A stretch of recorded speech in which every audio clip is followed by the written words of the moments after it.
नमस्कार दोस्तों, मेरे YouTube चैनल में आप सभी का स्वागत है। दोस्तों, ये कार्तिक का बहुत ही पवित्र महीना चल रहा है। कार्तिक के महीने में हम सभी को भगवान की भक्ति और पूजा अर्चना करने का सबसे सरल माध्यम मिल जाता है। जैसे कार्तिक के महीने में स्नान दान, तुलसी पूजा, दीपदान करने का मौका मिल जाता है। कहते हैं कि कार्तिक के महीने में जो भी तुलसी माता की पूजा अर्चना करता है वो सीधे बैकुंठ में वास करता है और उसको मोक्ष की प्राप्ति मिल जाती है और वो इस जन्म मरण के बंधन से मुक्त हो जाता है। इसीलिए सभी लोगों को कार्तिक के महीने में तुलसी पूजन अवश्य करना चाहिए। तुलसी माता की पूजा करने से साधक भगवान विष्णु को प्राप्त कर लेता है, अर्थात वो उनका प्रिय भक्त बन जाता है। कार्तिक के इस पावन महीने में आप सभी को ये कथा अवश्य सुननी चाहिए। एक बुढ़िया थी और वो बुढ़िया माता तुलसी मैया को रोज़ जल चढ़ाती थी, दिया जलाती थी और उनकी परिक्रमा करती थी। और वो तुलसी मैया से रोज़ ये कहती थी कि हे तुलसी मैया,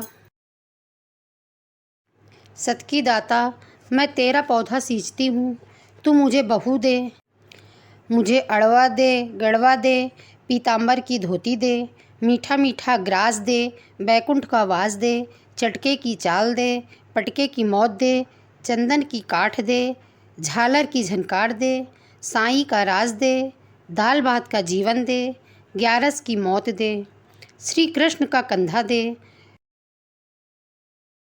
तुलसी माता से ऐसा कहने के बाद वो बूढ़ी माता अपने घर को चली जाती थी। रोज़ तुलसी माता को जल देती और रोज़ यही कहती थी। ऐसे में धीरे धीरे तुलसी मैया सूखने लगीं।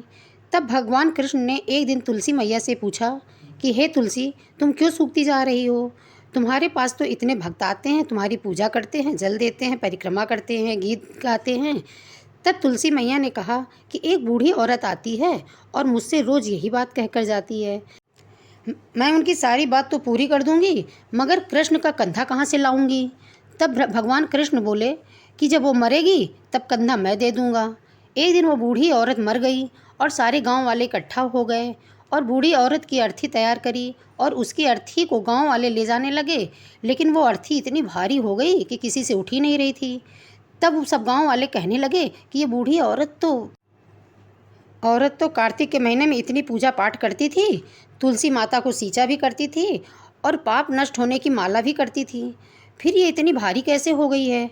तब भगवान कृष्ण एक बूढ़े व्यक्ति का रूप धारण कर वहाँ आए और पूछने लगे कि यहाँ पर भीड़ कैसी लगी है। तब गांव वाले कहने लगे कि एक बुढ़िया थी जो मर गई है, पापिन थी, इसलिए इतनी भारी हो गई है कि उसकी लाश भी नहीं उठ रही है। तब भगवान कृष्ण ने उन गांव वालों से कहने लगे, भाइयों, आप लोग हटिए और मुझे बूढ़ी औरत के कान में कुछ कहना है। तब भगवान उस बूढ़ी औरत के कान में कहने लगे, बूढ़ी माता, मन की निकाल ले, अड़वा ले, गड़वा ले, पीताम्बर की धोती ले, मीठा मीठा ग्रास ले, बैकुंठ का वास ले, चटके की चाल ले, चंदन की काट ले, झालर की झनकार ले, दाल भात का जीवन ले और कृष्ण का कंधा ले।